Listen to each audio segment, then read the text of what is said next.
The gentleman from South Carolina is recognized.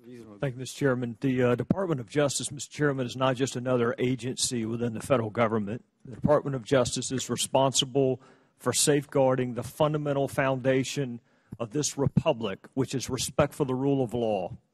The department is symbolized, Mr. Chairman, by nothing more than a blindfolded woman holding a set of scales and a sword. She doesn't care about political agendas.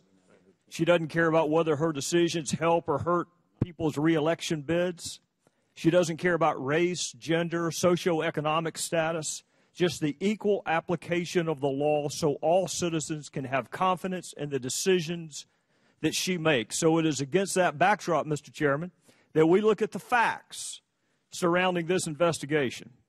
Fast and Furious was fundamentally flawed in its conception, flawed in its execution, and flawed in its explanation afterward. And this is not, Mr. Chairman, as was initially the administration mantra, an Arizona investigation. Senior level officials within the Department of Justice in Washington knew about Fast and Furious well before Special Agent Brian Terry was murdered. Senior level DOJ officials were briefed. They discussed press conference opportunities. They discussed the unsealing of indictments. They traded emails about the status of the case. They approved wiretap applications, and most significantly, Mr. Chairman, they actively discussed the tactic of gun walking well in advance of Special Agent Brian Terry's murder and well in advance of a demonstrably false letter being written to a committee of Congress that was calculated to deceive and mislead. And here's the proof. Here, Mr. Chairman, is the proof that Department of Justice in Washington, not Arizona, in Washington, knew about the tactic of gun walking well before Brian Terry was murdered. So we have a fundamentally flawed federal investigation. We have a dead Border Patrol agent. We have hundreds of dead Mexican citizens, thousands of weapons with America's fingerprints on both sides of the border, unaccounted for, and a demonstrably false letter being written to a committee of Congress, and yet we're being asked for more time. Please wait. Give it more time. It's been over a year, Mr. Chairman. If Congress has time to look into Major League Baseball, the BCS, and invite Stephen Colbert to come to a committee hearing, surely to goodness we have time to get answers on a fundamentally flawed, lethal investigation like Fast and Furious. And thus we have, Mr. Chairman. We embarked on an investigation to get answers to some pretty fundamental questions that I still cannot answer. When I'm asked back in South Carolina, who within Maine Justice approved this investigation, I can't give them an answer. When I'm asked who knew about gun walking and did nothing to stop it, I can give them this, but this is part of the answer because it's part of the documents. How did the demonstrably false letter get written on Department of Justice letterhead and delivered to a United States senator? I can't tell you how that letter got drafted. Why was it withdrawn after 10 months? Why did it take 10 months to withdraw the letter?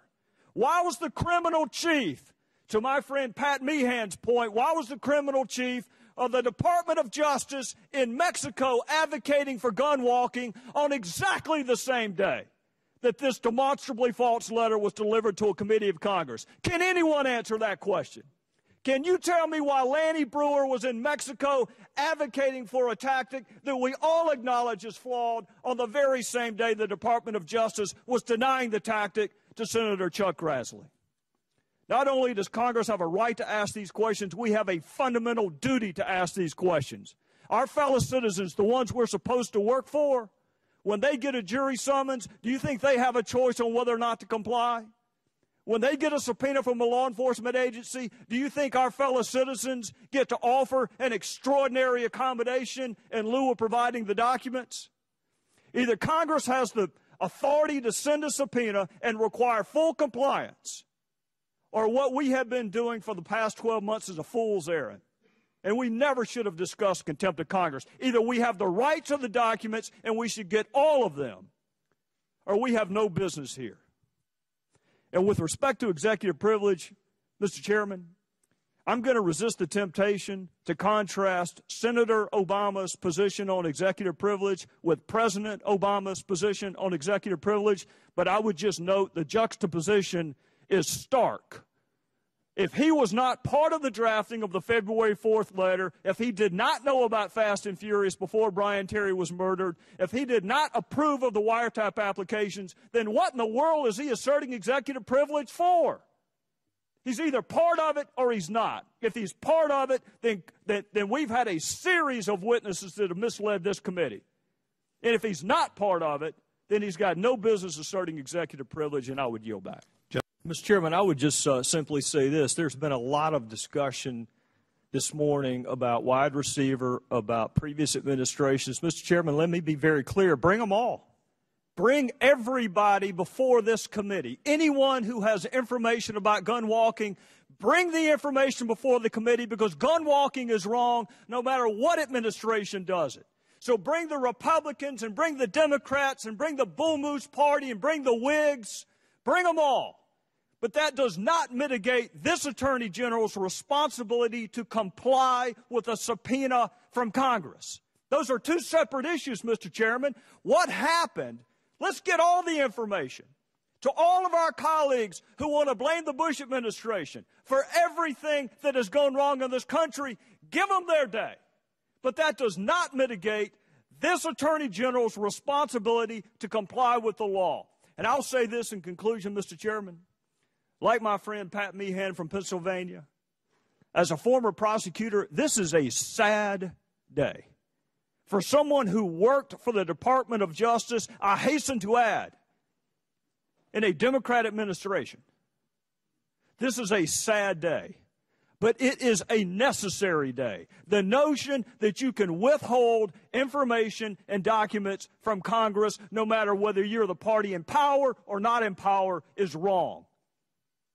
Respect for the rule of law must mean something irrespective of the vicissitudes of political cycles. I thank my friend from Florida, and I yield back.